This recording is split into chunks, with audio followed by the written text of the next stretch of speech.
Documento Jovem Pan. Enquanto a criminalidade cresce, a sociedade tenta sobreviver. A segurança pública é hoje uma das maiores preocupações do povo brasileiro.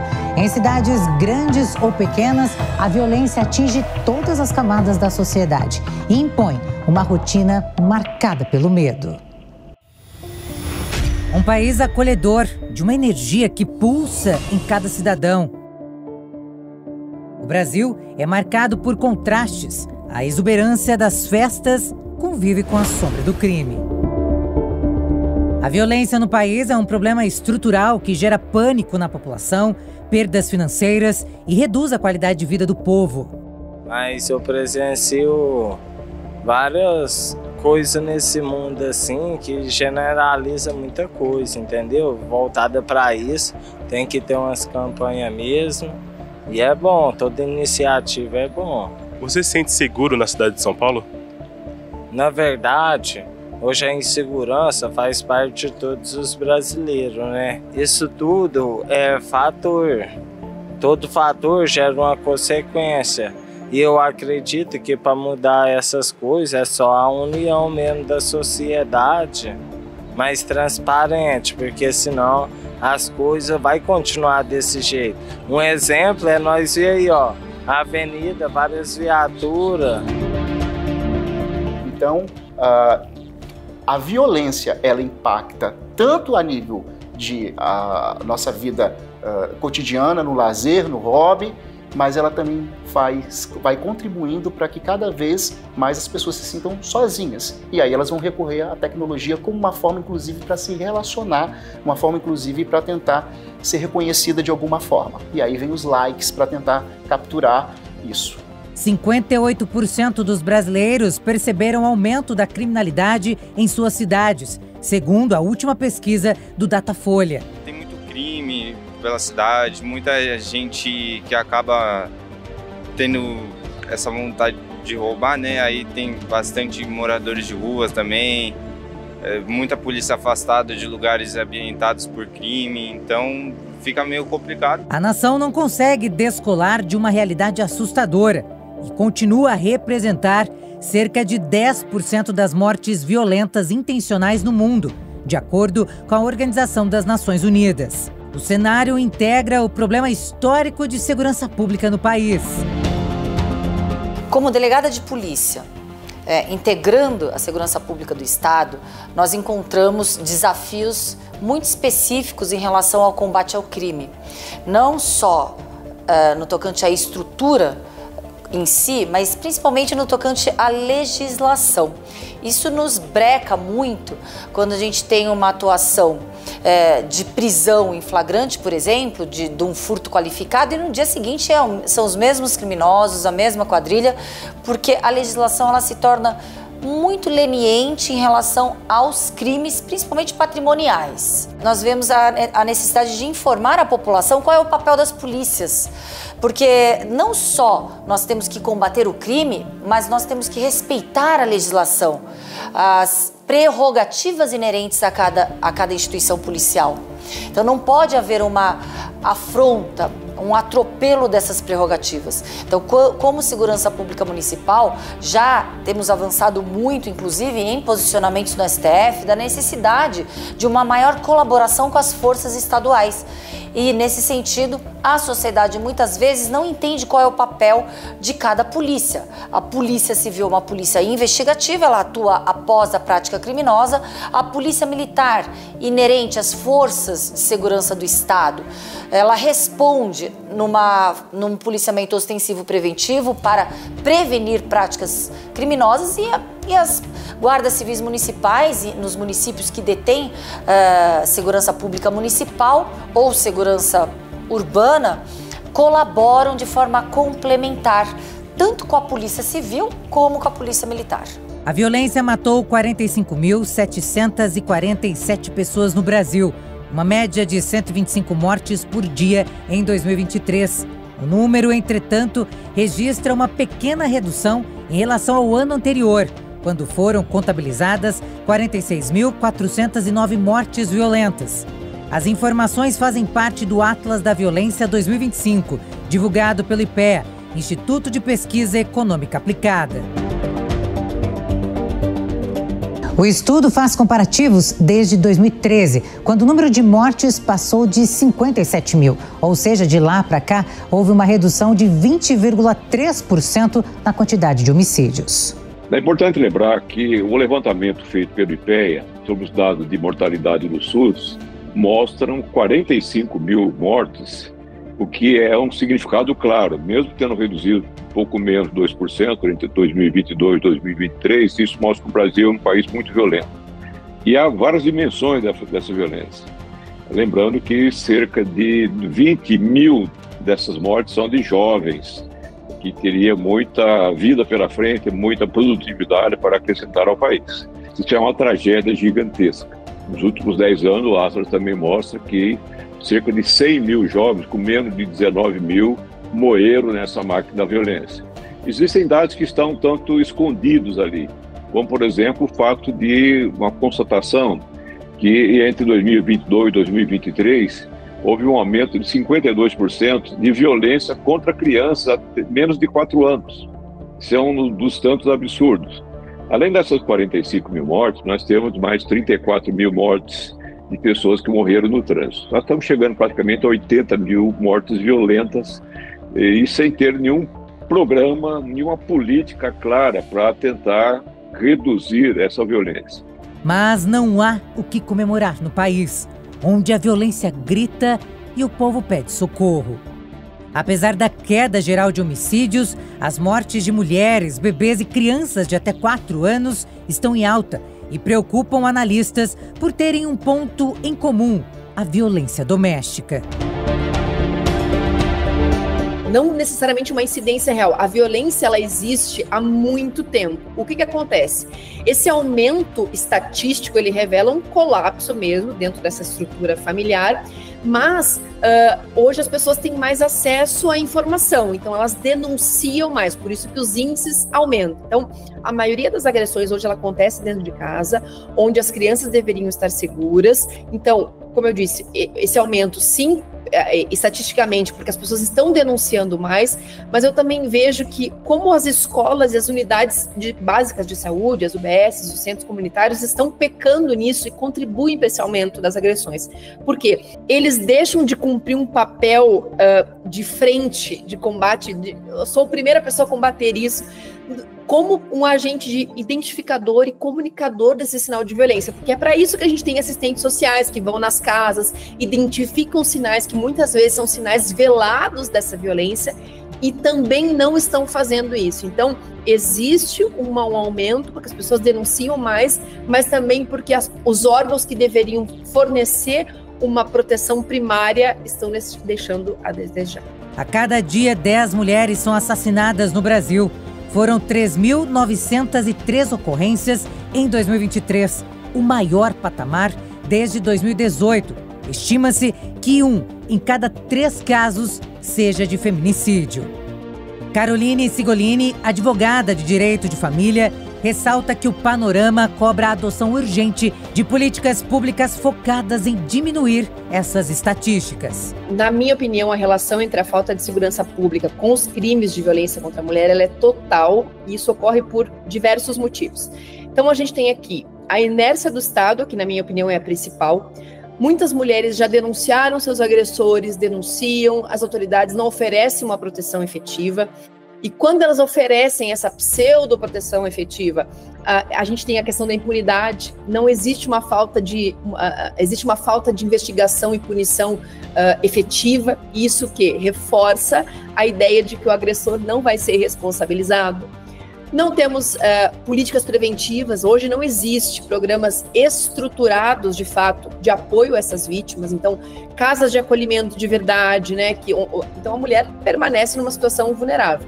E, por fim, não há hoje entre sistema de justiça, saúde e a própria assistência social, UBS, enfim, uma articulação entre esses sistemas. A mulher não tem hoje na sociedade um suporte integrado que faça com que ela rompa esse ciclo de violência.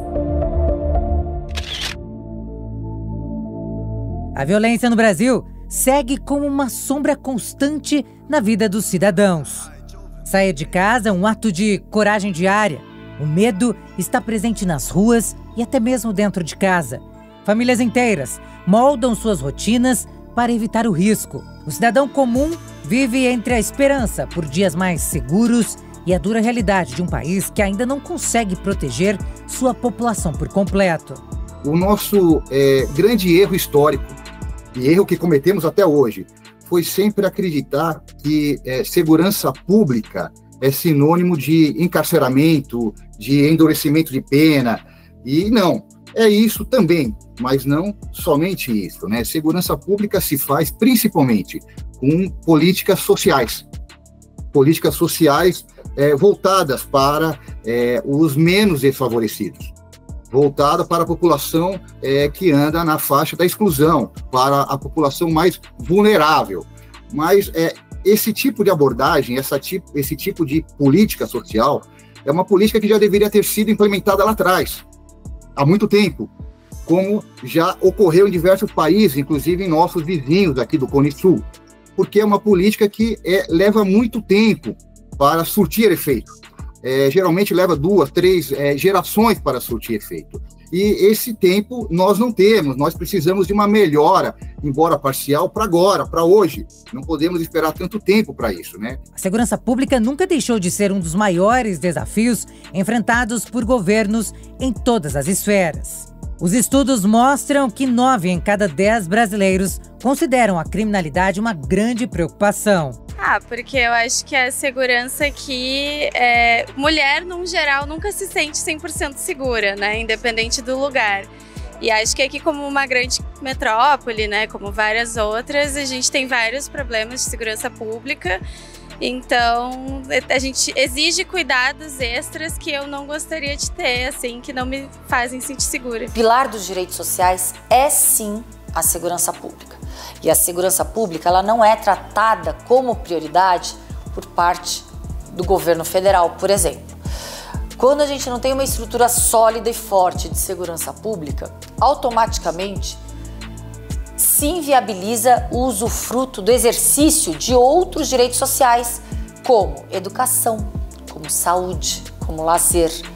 Porque, ora, uma sociedade insegura, ela não consegue ir numa praça usufruir do seu lazer. Uma sociedade insegura, ela não consegue levar o seu filho na escola numa situação, numa região periférica de uma grande metrópole, sem temer a própria vida. Enquanto o governo federal não olhar com prioridade a segurança pública, nós iremos continuar fracassando como sociedade. Quem convive com a criminalidade sabe o que é fracasso. O cidadão vive encurralado. São várias questões que perturbam quando o assunto é segurança pública. Uma delas é em quais áreas é mais eficiente colocar recursos para diminuir a violência. Para analistas, vários são os caminhos para minimizar a criminalidade, mas ainda pouco eficazes. É impossível termos uma segurança pública de qualidade se todas as esferas da sociedade deram errado e continuam dando errado. Nós estamos falando diretamente em zeladoria urbana, nós estamos falando diretamente em educação, estamos falando em células familiares, estrutura social. Então é um conjunto complexo. Quando a segurança pública está realmente em índices alarmantes, isso traz um significado muito mais grave do que aqueles gráficos. É um significado que toda a sociedade fracassou em suas esferas. É necessário que cada esfera do serviço público, dos poderes públicos, atuem na sua potência máxima. Se a gente não tivesse tantos escândalos de corrupção endêmica dentro de estruturas governamentais, essas estruturas governamentais que escoam dinheiro público que deveria ser investido na sociedade, na população, para onde eles estão indo. Então a segurança pública ela é complexa e ela atua de forma conglobante. Na análise de medidas a serem adotadas para diminuir a violência nas áreas mais vulneráveis, mais violentas, é necessário pelo menos observar onde as coisas vão bem. É perceptível que o trabalho que as polícias, principalmente a Polícia Militar, em relação aos estados que vão bem, como Santa Catarina, São Paulo, Minas Gerais, Distrito Federal, essas medidas mostram que o grande fator de contenção da violência é a Polícia Militar. É porque ela tem 80% do aparato policial dos estados e do Distrito Federal. É natural, ela ocupa as ruas, ela tem enorme capacidade de resposta, em poucos minutos praticamente atende um pedido de socorro. As outras instâncias, como é o caso do Polícia Civil, do Ministério Público, atuam depois que o crime acontece. Então o poder de prevenção é escasso nessas estruturas. Polícias que desenvolveram a sua estrutura de gestão, treinamento em São Paulo chega a ser feito para base do soldado 2 anos, alguns estados fazem 6 meses. A Polícia Civil em São Paulo está fazendo um treinamento de 2 meses apenas para formar seus agentes. Então isso é investir no despreparo de resposta do aparato policial. Então, pelo menos copiar onde existem as boas práticas é importante. Existem bancos de dados sofisticados para fazer o planejamento operacional, como é o caso de São Paulo e Santa Catarina, Minas Gerais também, e esse subsídio tecnológico deveria também estar sendo aplicado em outros estados. O coronel da reserva da PM de São Paulo, ex-secretário nacional de Segurança Pública, José Vicente, destaca que ações precisam ser sustentáveis, baseadas em dados e planejamentos de longo prazo. As operações ainda são reativas e pontuais, que geram impacto momentâneo, mas não resolvem os problemas estruturais. O país não tem um plano consistente e de longo prazo. Qual é o plano que o Brasil tem para a contenção da criminalidade em todas as suas expressões, desde do crime do dia a dia, que incomoda demasiado, perturba e ameaça a população nas esquinas das grandes e pequenas cidades também, até a grande expressão do crime organizado, que já se articula com grandes facções internacionais, principalmente na Amazônia e pelos portos brasileiros. Qual é o plano que nós temos? Não temos. Evidentemente que é necessário um grande plano estratégico. Está falando estratégico pensando em grandes estruturas, portanto, de contenção do país, suas polícias, suas políticas, e também pensando na dimensão do país com a vulnerabilidade de suas fronteiras, que tem aí esquemas ameaçadores de entrosamento de facções nossas com grandes máfias internacionais.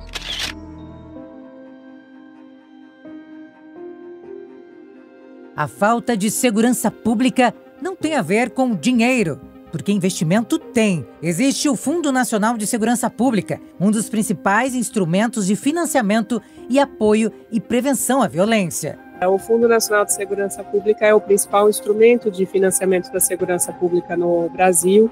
É um fundo bilionário, foi criado formalmente em 2018 e desde então a gente tem financiado, mediante repasses aos estados, Distrito Federal, municípios, inúmeras políticas públicas, inclusive políticas públicas de prevenção à violência contra a mulher. Entre 2023 e 2024, o Fundo Nacional de Segurança Pública repassou para os estados mais de 200 milhões de reais para atuação nessa frente específica.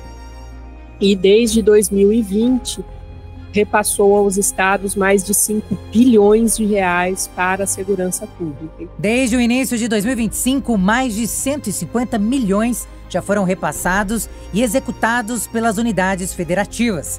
A diretora do Fundo Nacional de Segurança Pública, Camila Pintarelli, fala sobre o valor que bateu recorde este ano. Nesse ano, a gente tem um orçamento de mais de 2 bilhões de reais, um orçamento bastante robusto, e que está dividido entre essas transferências que nós fazemos aos estados. Nós vamos transferir esse ano 1 bilhão 116 milhões de reais aos estados do Distrito Federal e políticas que são financiadas diretamente aqui por nós, via Secretaria Nacional de Segurança Pública. Então, é um instrumento orçamentário, um instrumento estruturante que não chama muita atenção, evidentemente, é mais simples a gente tratar da pauta da política pública do que da pauta estruturante, mas sem o Fundo Nacional de Segurança Pública, hoje não existe segurança pública no Brasil. Os valores são regulados pela portaria número 685, que destaca as áreas temáticas e procedimentos para a aplicação dos recursos. A parte de transferências obrigatórias, que são essas partes que a gente transfere todos os anos para os estados e Distrito Federal, elas são direcionadas em 3 eixos, Fernanda. O primeiro eixo é o eixo de enfrentamento à violência contra a mulher, 10% dos repasses anuais são destinados a isso. Outro eixo é o aperfeiçoamento das forças de segurança pública, que também recebe 10% desse montante. Então, a gente está falando aqui de programas de saúde mental, programas de capacitação às forças de segurança, e um montante maior, 80% desse valor, se destina ao combate ao crime organizado e defesa social. E aí a gente está falando de busca e salvamento, atividade do Corpo de Bombeiros, atividade de perícia, atividade da Polícia Militar e da Polícia Civil. O secretário de Segurança Pública do Rio de Janeiro, Vitor César dos Santos, pontua que a burocracia para aplicar os valores nas ações de combate à violência é um dos entraves para a gestão. Agora, existe uma realidade. Nós apresentamos todas as ações que vão, onde esse recurso vai ser aplicado. Mas a média de disponibilidade do recurso, ele é de 10 meses. Ou seja, eu tenho um recurso para ser aplicado em 12 meses. Nós apresentamos as ações logo no início, que o prazo é no máximo até março, e o governo federal às vezes demora 10 meses para disponibilizar o recurso. Como é que eu vou conseguir, o Estado vai conseguir em 2 meses executar esse recurso? Então, na realidade, por conta dessa burocracia, que ela é muito grande, acaba que o recurso é aplicado sempre um ano depois de que recebeu o recurso. O que se vê é que existe uma dificuldade dos estados e do Distrito Federal em utilizar a verba, que é um desafio da atual gestão do Ministério da Justiça e Segurança Pública. Por isso, foi criada a rede interfederativa, com reuniões mensais entre gestores e equipe técnica para agilizar e dar maior transparência aos repasses. Como eu disse, há uma dificuldade estruturante de compreensão da aplicação desse valor. Nós nos deparamos aqui com muita demora na execução desses recursos. E no ano passado a gente teve a iniciativa de instituir aqui um local oficial de diálogo com todos os estados para entender ao certo o que eles tinham de tanta dificuldade para executar esses recursos. E desde então, a gente está batendo recorde atrás de recorde de execução dos recursos que o Fundo Nacional manda para os estados. E isso reverte também nas políticas de segurança em prol da mulher. Camila Pintarelli diz que aprimorar a gestão é o caminho para a eficácia do uso do recurso pelos estados. O que a gente vê, na verdade, Fernanda, é um interesse e uma necessidade, inclusive pelo fato do nosso país ser um país continental e tão diferente, uma necessidade das forças de segurança se estruturarem melhor para poder enfrentar o cenário de segurança no Brasil. Então, o que eu posso dizer para você é que muito tempo, isso eu falo enquanto gestora aqui do fundo, hoje o meu CPF, Fernanda, está vinculado a 20 bilhões de reais, então é realmente um fundo bastante robusto. Hoje o que eu percebo é que a segurança pública ela foi por muitos anos debatida em termos de política pública e se esqueceu muito dessa atividade meio, que é a atividade de gestão e segurança.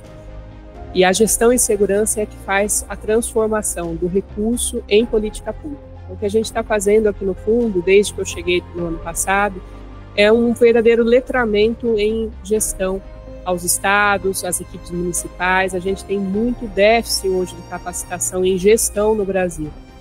E para que o recurso público em segurança ele se transforme em política pública, a gente precisa ter equipes qualificadas.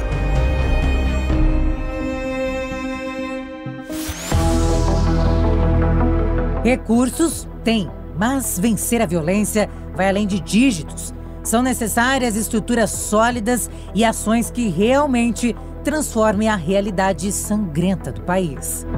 É importante lembrar que não é só gastar mais dinheiro no aparato policial, e nós percebemos, inclusive, que alguns estados nem sabem gastar até o dinheiro que recebeu do Fundo Nacional de Segurança Pública. Por incrível que pareça, nós temos mais de 2 bilhões de reais que os estados receberam, não usaram. Dinheiro gratuito, não precisa devolver, não precisa pagar esse recurso recebido do governo federal, e não executaram. Verifique a dificuldade de planejamento que os estados têm. Fazem muito discurso, mas planejam e executam pouco, principalmente na área da segurança pública. Mas é mais dinheiro, que é o caso. O estado de São Paulo tem o melhor resultado de segurança pública e tem o pior, o segundo pior indicador, né, de recurso por habitante do país. Então, o índice per capita investido, gasto na segurança pública de São Paulo é o segundo pior do país. Ou seja, tem 25 estados que gastam muito mais, gastam 2, 3 vezes mais que São Paulo, com resultados ruins. Desde 1980, o Brasil já era considerado pela OMS um país de violência epidêmica e a segurança pública passou a ser de fato estudada. Já havia um consenso da necessidade de investimento nas áreas sociais. Se tivéssemos educação de qualidade, se pudéssemos proporcionar instrumentos para minimizar essa grave desigualdade social, se o Estado pudesse estar realmente do lado da sociedade carente, proporcionando moradia, alimentação, claro que o nosso cenário seria diverso. O país não tem como fugir do fato de que, por baixo do carisma do povo brasileiro, o país tem uma sociedade violenta. Essa jovem, que por segurança não será identificada, viu o servente de pedreiro Tarcísio Gomes da Silva, de 32 anos, ser morto na zona sul de São Paulo. Então, foi um sentimento muito desesperador. Quando a gente terminou de falar com o guardinha, a gente começou a correr para dentro do terminal, mas o homem que estava todo de preto, que foi a pessoa que fez os disparos, ele entrou correndo no terminal também. Então a gente falou, troca de lado. E a gente foi pra cá. Nisso, o homem que estava tudo de preto entrou dentro de um carro e esse carro saiu disparado. E aí a gente continuou seguindo o caminho. A gente foi correndo até a minha casa, que faltava cerca de uns 500 metros, 600 metros. O influenciador Davis Eliseu Costa Silva, de 18 anos, e o irmão dele, Derek Elias Costa Silva, de 20, se tornaram réus por homicídio qualificado. Segundo a decisão, por serem primários, eles poderão responder em liberdade.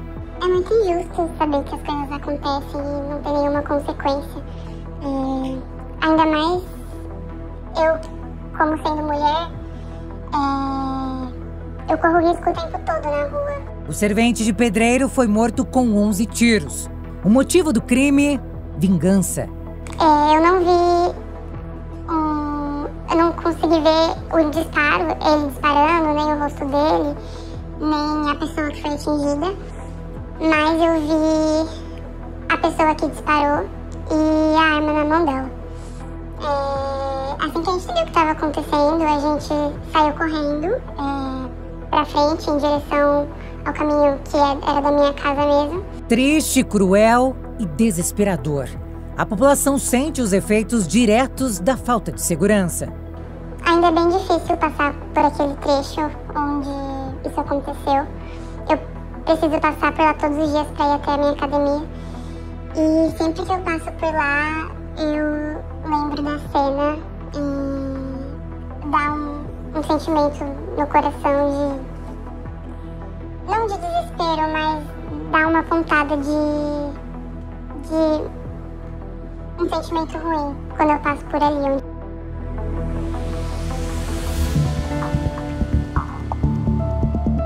O sentimento ruim não está só com essa jovem, que é testemunha de um crime, mas sim com cada pessoa. A imagem é de uma corrida incessante para vencer o crime. Porém, os resultados ainda são pequenos diante da atmosfera de violência que assola o país.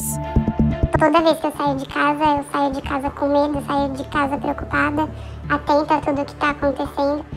E ter presenciado uma coisa dessas e saber que nada aconteceu, saber que a pessoa responsável não está presa, é assustador. É preciso repensar a segurança pública no país de forma ampla. Isso envolve reformar a formação policial, investir em inteligência e tecnologia. A segurança não deve ser privilégio de alguns, deve ser um direito garantido a todos. A segurança pública no país enfrenta uma crise profunda e multifacetada. Violência urbana, desigualdade social, deficiências institucionais, sucateamento das forças de segurança. Uma combinação explosiva que desafia há décadas os governantes. As polícias avançaram pouco em termos de pensar numa prevenção mais moderna, mais avançada, mais abrangente, com melhores resultados.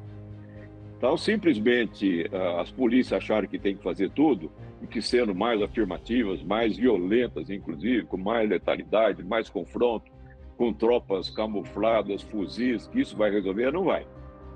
O que fica cada vez mais evidente é que os locais que têm a alta incidência de algum tipo de crime, pode ser uma esquina, roubando celular, ou pode ser todo um bairro que existe muitas agressões e mortes, esses locais também têm gestão local dos municípios.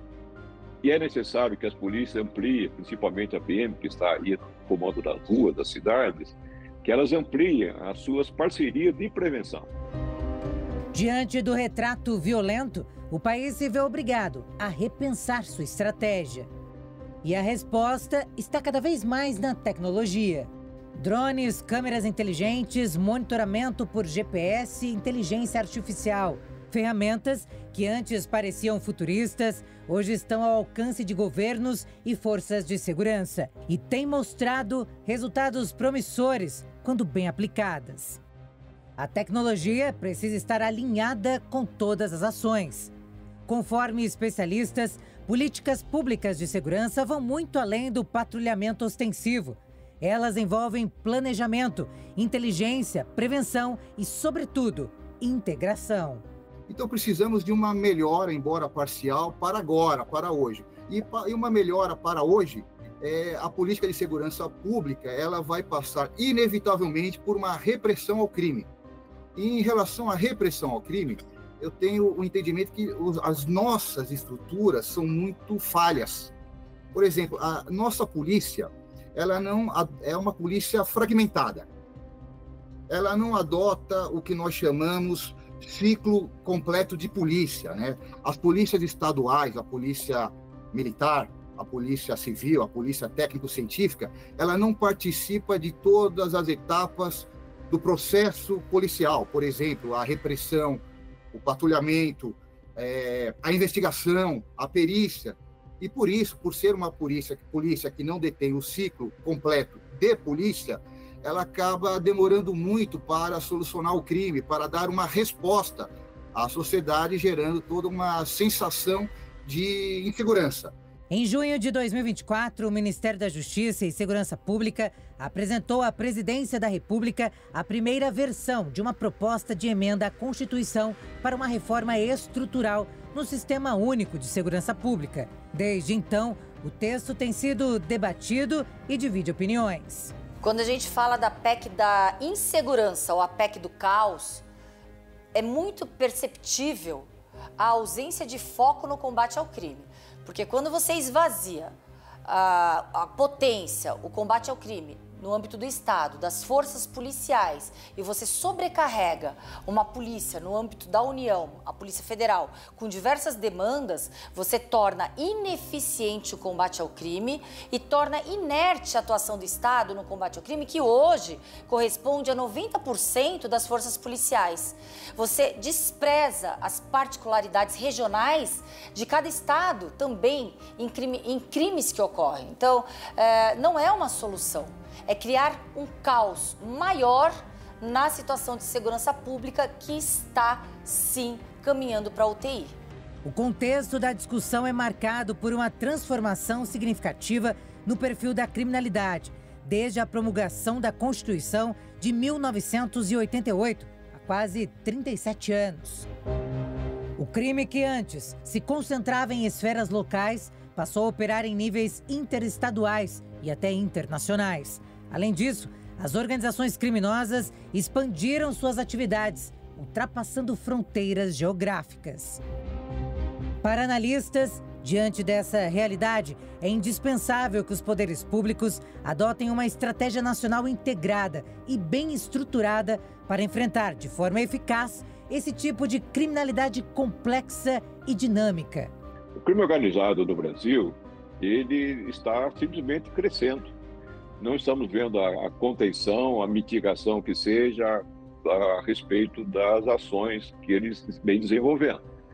O COAF é uma dessas entidades que pode participar do sistema de contenção, porque ele pode examinar a movimentação financeira de suspeitas. O que nós percebemos, por exemplo, que cerca de 12 mil relatórios financeiros que eles fazem, de informação financeira, os RIFs, que são prestados, esses relatórios para as polícias civis e Polícia Federal, só a Polícia Federal responde praticamente com 5 mil desses relatórios, porque ela está tentando fazer alguma coisa. As polícias civis quase não colaboram, fazem pouquíssima requisição dessas informações financeiras, porque elas perderam completamente a condição de fazer uma investigação de amplitude e qualidade que nós precisamos. A integração, ela é necessária não só quando nós falamos no âmbito estadual, estado e município, mas também no âmbito federal. Temos a lei do SUSP, Sistema Único de Segurança Pública, desde 2018, prevendo essa unificação num olhar de uma segurança pública no âmbito nacional macro, com estratégias traçadas, sem violar a autonomia inerente a cada estado. A polícia hoje ela atua assim de forma colaborativa. Cada polícia ela sabe o seu papel e sabe o papel a ser cumprido. A integração entre as forças policiais, tanto no âmbito do Estado, no âmbito da União e também no âmbito municipal, ela já ocorre, mas ela é mais visual quando a gente tem grandes eventos, quando temos situações que requerem uma maior atenção de um complexo total, não só Estado, mas também União, em relação à segurança pública. Temos exemplos, o Centro de Controle Integrado Operacional, em que lá estão a Polícia Militar, a Polícia Civil, Guardas Civis Municipais, Polícia Rodoviária Federal, Polícia Federal, as forças de segurança como um todo. Embora haja uma tendência de redução de crimes violentos em todo o país, a sensação de insegurança é latente. O crescente poder das organizações criminosas pede, portanto, uma resposta unificada e coordenada entre os diferentes níveis de governo. Recentemente, no Rio de Janeiro, a Polícia Civil deflagrou a maior ofensiva já realizada contra o patrimônio do crime organizado no estado. Chamada de Operação Contenção, o alvo foi o núcleo financeiro da facção Comando Vermelho, que movimentou cerca de 6 bilhões em um ano. Isso mostra que a polícia está entendendo, principalmente a polícia de investigação, que foi a crítica que eu fiz em relação a ter uma investigação qualificada, já entendeu e tem sido operações sucessivas, sempre atacando a estrutura financeira. Então a gente acredita que nós estamos no caminho certo, a Polícia Civil está sendo bem representada pelo secretário Felipe, a equipe está entrosada e principalmente hoje as duas secretarias, da Polícia Civil e da Polícia Militar, estão atuando em conjunto de forma integrada. A integração é uma discussão de longa data no país. O tenente Paulo Rodrigues da Silva, que atuou por 20 anos na rota, conta que os profissionais são os que mais sentem a falta dessa integração. Policiais civis e militares, muitas vezes, trabalham em condições adversas, com equipamentos defasados, turnos exaustivos e pouca comunicação entre corporações. Quando há essa integração junto à Polícia Federal, Polícia Civil, as polícias militares, né, as guardas municipais, né, de seus municípios, a própria Receita Federal, né, no que tange aquele sufocamento ao crime, às facções criminosas, né, a lavagem de dinheiro em crimes menores, tráfico de drogas, enfim, essa integração com todas as polícias, com todas as forças de segurança que existem no país, seria um fato muito bom. Na opinião de especialistas, um dos maiores entraves à construção de uma política de segurança eficaz no Brasil está em algo que não é visível nas ruas: a falta de elo entre as instituições que deveriam trabalhar juntas. Então nós começamos por um grande problema histórico nosso, ter duas polícias para cuidar do problema da segurança pública, a Polícia Civil e a Polícia Militar. Essa é uma questão grave, e a Polícia Militar tem 80% dessa laranja, a Polícia Civil tem 20%, que ela faz o resto depois sobre os casos acontecidos. Mas nós temos a Polícia Federal, Nós temos a Polícia Penal, que tem informações importantes para colocar nessa mesa de cooperação. Afinal de contas, criminosos dentro dos sistemas prisionais acabam ainda tendo interlocução, ações de liderança sobre os crimes que estão do lado de fora. Então, partes importantes. A área financeira tem uma parte importante, porque pode demonstrar a movimentação suspeita de movimentação financeira de pessoas e ajudar nesse sistema. Mário Câmara explica que essa desarticulação institucional tem efeitos práticos que a sociedade sente todos os dias. Um exemplo clássico é o da prisão de um criminoso. Por falhas na investigação ou na comunicação com o judiciário, é solto dias depois por falta de provas. O Poder Judiciário, o Ministério Público, ele demora muito para ofertar uma denúncia. Leva muito tempo. E isso acaba gerando para a população uma sensação de impunidade, uma sensação de morosidade. Por exemplo, nós temos as nossas audiências de custódias, né, as audiências de garantias, né? Não dá para negar que é um mecanismo muito bom, vem para garantir direitos fundamentais, coibir abusos, mas a forma que está sendo aplicada, uma forma assodada, uma forma sem critérios, acaba, principalmente em comarcas sobrecarregadas, que o juiz não consegue fazer uma análise mais detalhada, mais criteriosa, acaba colocando de volta à rua, de volta à sociedade, presos de alta periculosidade, reincidentes, presos que não deveriam voltar às ruas. Isso também é péssimo, muito ruim.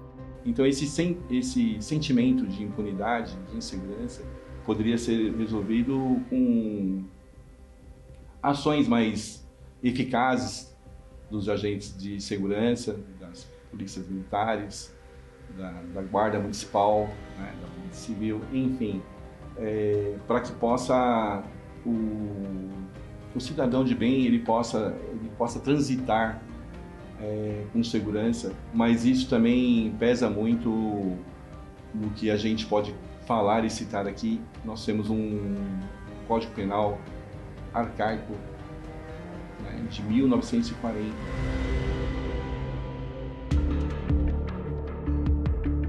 A polícia de São Paulo esclareceu 3 homicídios de grande repercussão nos últimos meses e levou à prisão de suspeitos e à responsabilização dos envolvidos.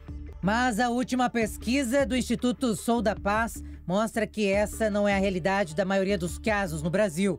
Apenas 39% dos homicídios dolosos são solucionados. Entre os casos, o assassinato de Antônio Vinícius Gritzbach, delator do 1º Comando da capital, morto a tiros no aeroporto de Guarulhos. A investigação levou à denúncia de 6 acusados. Outra morte foi do ciclista Vitor Medrado, morto por um criminoso durante assalto em um bairro nobre da capital paulista. A polícia prendeu 2 criminosos. E em Cajamar, Vitória Regina de Souza, de 17 anos, desapareceu após sair do trabalho. A investigação chegou até Michael Salles dos Santos, vizinho da vítima, que confessou o crime. O Instituto Sou da Paz mostra ainda que, além da baixa taxa de resolução de homicídios no Brasil, apenas 1 em cada 4 casos recebe denúncia do Ministério Público no mesmo ano do crime. O homicídio, sempre bom lembrar, é o crime mais fácil de esclarecer. Se ele vai tão mal, isso significa o sucateamento, não por culpa de outros, por culpa das próprias instituições policiais que não fizeram a gestão adequada para capacitar, para ter condições de trabalho, de melhorar a investigação. E se o homicídio vai mal, o esclarecimento, o resto vai muito mal. Nem sempre a justiça se mostra justa para as vítimas. O acusado pela morte de Gabriela Nelly pegou 14 anos de prisão. Jonathan Messias Santos da Silva, de 35 anos, está preso em regime fechado pela morte da torcedora palmeirense. A decisão da justiça trouxe alívio e, ao mesmo tempo, decepção para a família da jovem, que esperava pena máxima. Pegou 14 anos, ele foi condenado por homicídio qualificado, com dolo eventual e com 3 qualificadoras. Pena de 12 a 30 anos, que pode chegar. A juíza fixou em 14 anos a pena. Ela levou em consideração que é uma pessoa que não tem antecedentes, residência fixa e tem um emprego. Gabriela Anelli morreu após ser atingida por uma garrafa de vidro no pescoço durante uma confusão entre torcidas rivais perto do Allianz Parque, em São Paulo, em 8 de julho de 2023. Então eu, como leigo, eu cheguei numa conclusão assim. Então quer dizer, se eu, Ettore, eu tenho residência fixa, eu tenho um emprego, eu nunca fui preso. Aí, não sei, de repente me dá um ataque de fúria aí e eu pego e saio e mato alguém. Uma pessoa aleatória, porque eu sei que ele não foi aquele dia ali para matar a Gabriela. Isso ficou bem claro no júri. Nenhum momento foi falado isso, né? Não foi. Mas ele, por um ato de insanidade, ele cometeu um crime. E para mim não é diferente de um bandido, de um que já tenha várias passagens, de um bandido medalhão que cometeu um homicídio. Para mim não tem diferença nenhuma, porque ele matou uma pessoa. A gente vê as injustiças que acontecem, só que a gente nunca pensou que ia passar por isso, né? Ia sentir na pele. Porque a gente sabe que esses 14 anos não vão ser cumpridos 14 anos, né? Tudo aconteceu durante uma partida do Campeonato Brasileiro entre Palmeiras e Flamengo. A vítima chegou a ser hospitalizada em estado grave, mas não resistiu aos ferimentos. O estado dela é muito grave. Ele pegou e ele foi bem claro. Ele falou, a gente pode ter um óbito essa noite. Então aquilo, né, chocou a gente, né? Daí foi a parte mais desesperadora, né? Porque até então a gente imaginava que ela ia sair dessa, né?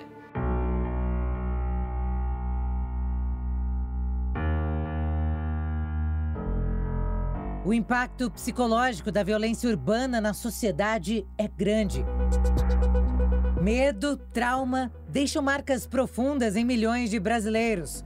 A saúde mental precisa ser vista como parte central da segurança pública. O sofrimento não é apenas individual. A violência urbana compromete o tecido social como um todo. Comunidades traumatizadas têm mais dificuldade de se organizar, confiar, colaborar. A desconfiança entre vizinhos cresce, a fé nas instituições desaparece. Eu pude fazer um acompanhamento nas escolas próximas e que eles falaram que nenhum tipo de atenção foi dada para aquelas comunidades. E isso teve efeitos na medida em que você fez uma intervenção apenas pontual, ou seja, você cuidou só daquele problema pontual, sem ver o impacto para a comunidade. As crianças começaram a ter evasão escolar, aumentou o índice de suicídio na região, os professores eles se sentiram desamparados, já não tinham mais incentivos para continuar dando aulas. Então, isso é apenas um exemplo de que quando existe uma vitimização coletiva, seja por um crime, seja por uma catástrofe, seja por um desastre, o poder público ele precisa estar preparado com políticas voltadas ao acolhimento, orientação e apoio daquela comunidade atingida. Celeste Leite dos Santos, promotora de Justiça de São Paulo, acredita que a compreensão da experiência da vítima, suas necessidades e seus direitos são fundamentais para o enfrentamento da violência. Nós estamos, desde a criação do Estado moderno, vendo só um lado da violência. A violência é um fenômeno que ela tem dois eixos. Você tem o eixo daquele que pratica o crime, mas temos também o eixo daquele que sofre o impacto. E, de forma proposital, o Estado apagou a vítima justamente para que ele pudesse surgir, e o direito penal surgiu aí. Porém, hoje nós temos uma outra situação, que vivemos num Estado democrático, um Estado constitucional, os direitos e garantias do réu são mais do que assegurados, não tem mais sentido essa desumanização da vítima. Por isso que é tão importante a aprovação agora pelo Senado Federal, já que já foi aprovado na Câmara dos Deputados, o Estatuto da vítima. Hoje ele está já na Comissão de Direitos Humanos e estamos aguardando o parecer para que possa ser dado a sua votação em plenário. A promotora é idealizadora do Estatuto da Vítima e destaca as dificuldades enfrentadas pelas pessoas que foram alvo da violência urbana no país. As dificuldades são muitas. Primeiro, ela tem o receio de procurar a autoridade policial. Ela já não acredita hoje que aquilo vá trazer algum tipo de resposta. Ou porque ela tem medo de retaliação da pessoa que praticou o crime, que possa descobrir onde ela mora e coisas do tipo. Quando ela procura a autoridade policial, ela encontra muitas vezes um ambiente hostil, um ambiente não acolhedor. Por isso que o Estatuto da Vítima traz como uma das regras a capacitação de todos os agentes públicos, então seja delegado, promotor, juiz e também do sistema de saúde. Muitas vezes ela não vai na delegacia, mas ela está machucada, ela vai até um hospital e também são feitos uma série de questionamentos que causam um trauma maior que o próprio evento traumático que foi a prática do crime. Outro ponto que essas vítimas encontram é que se ela já reconheceu, por exemplo, aquele que praticou um estupro, aquele que praticou um roubo, por que ela tem que ir novamente reiterar todo o depoimento e também ela não entende por que ela tem que comparecer novamente em audiência e fazer um novo reconhecimento pessoal e que nada do que aconteceu na delegacia de polícia teve validade. Isso é o que acontece hoje. E nós temos no Brasil uma cultura muito da pena mínima. Por quê? Não se faz uma adequada validação da vítima até para você compreender a extensão daquele dano. E o Código Penal fala que as circunstâncias e consequências do crime são importantes. Sofrer ou presenciar um ato de violência, seja um assalto, uma agressão ou homicídio, não termina no momento do fato. Muitas vezes, é nesse instante que um novo trauma começa.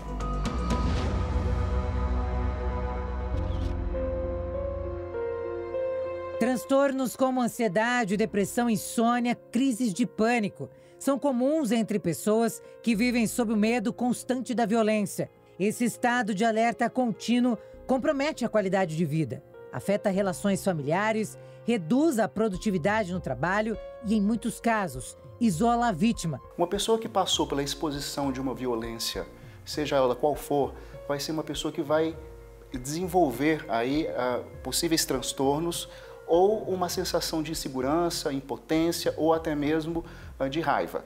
Então, pessoas que passam por situações onde são acometidas por episódios violentos, elas vão ter uma sensação de, muitas vezes, de insegurança para poder repetir ou um ato, ou repetir uma situação, ou até mesmo vivenciar e enfrentar desafios que, sem um episódio, né, de violência acometido, uma pessoa não teria. Um dos transtornos que nós observamos que é mais comuns em pessoas que passam por episódios e por situações de violência é o transtorno de estresse pós-traumático. Então é como a pessoa ficasse revivendo aquela situação mentalmente, ou no sonho, ou viesse flashes daquele episódio na mente da pessoa, e isso vai gerar, além da ansiedade, depressão, angústia, e é importante que ela enfrente essa situação através de apoio psicológico para conseguir ressignificar esse episódio que ela vivenciou. A promotora reforça que, para atender uma sociedade que está cada vez mais doente, é necessário uma rede de apoio multidisciplinar. O apoio que tem que ser integrado à segurança pública junto com o SUS e SUAS. Não tem que ser sistemas que não se comunicam, eles têm que ser sistemas que atuam de forma integrada e compartilhada. Então, a vítima comparece primeiro na rede de saúde, então a rede de saúde já teria que ter pessoas capacitadas para explicar àquela vítima quais são os direitos que ela possui em razão daquele dano. E vice-versa, ela foi na delegacia de polícia, o delegado ele teria a obrigação de já explicar quais são os serviços de apoio existentes da rede pública e privada, e a vítima escolheria qual serviço que se encaixaria na necessidade que ela possui no momento.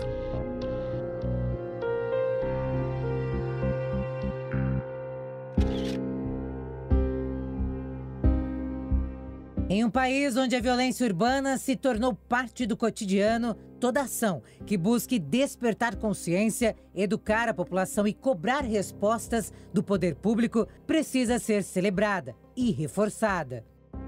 É necessário prevenir, mobilizar, transformar mentalidades. E nesse processo, a comunicação tem um papel estratégico e decisivo. Campanhas de conscientização contra a violência são mais do que peças publicitárias. São instrumentos de cidadania, de resistência e de esperança. Com base nessa responsabilidade social, a TV e Rádio Jovem Pan lançou a campanha Chega de Violência. Uma iniciativa corajosa e necessária que convida a sociedade brasileira a olhar de frente para o problema da insegurança e cobrar mudanças reais. Nós falamos em Estado democrático, em pilares sociais dentro de uma democracia plena.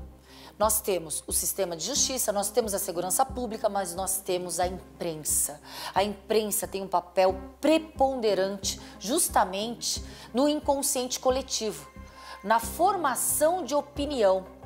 Então eu acho bárbaro, eu acho de um pioneirismo termos uma imprensa do porte da Jovem Pan refutando essa insegurança latente e exigindo do poder público prioridade, atenção e justamente a estrutura para que a própria segurança pública possa proteger a população e combater o crime com superioridade de armas. Não existe democracia sem uma imprensa livre e sólida que possa fazer a sua missão democrática, a sua missão constitucional e trazer para a população políticas e melhoramentos. Esta campanha da Jovem Pan, eu entendo que é uma campanha excelente, uma campanha que traz à população a conscientização. Não só de retratar o que ela passou, a experiência ruim que ela sofreu, né, pelo ter seu bem roubado, mas também com informações. Diga onde estão os criminosos, onde é o local de maior incidência de crimes, que tipo de crime. A participação da população é muito importante. Eu, como gestor de segurança pública, apoio essa campanha que a Jovem Pan está fazendo, onde a participação da população é fundamental. A campanha não se limita à denúncia. Ela propõe diálogo, reflexão e ação. Chega de violência. É um caminho direto à consciência coletiva. É um grito de basta, vindo do jornalismo que se recusa a normalizar o caos. Documento Jovem Pan fica por aqui. Uma ótima noite para você e até mais.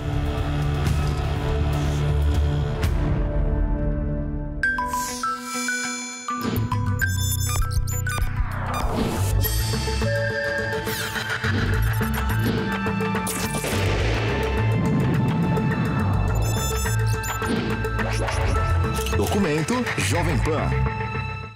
A opinião dos nossos comentaristas não reflete necessariamente a opinião do Grupo Jovem Pan de Comunicação. Realização Jovem Pan News.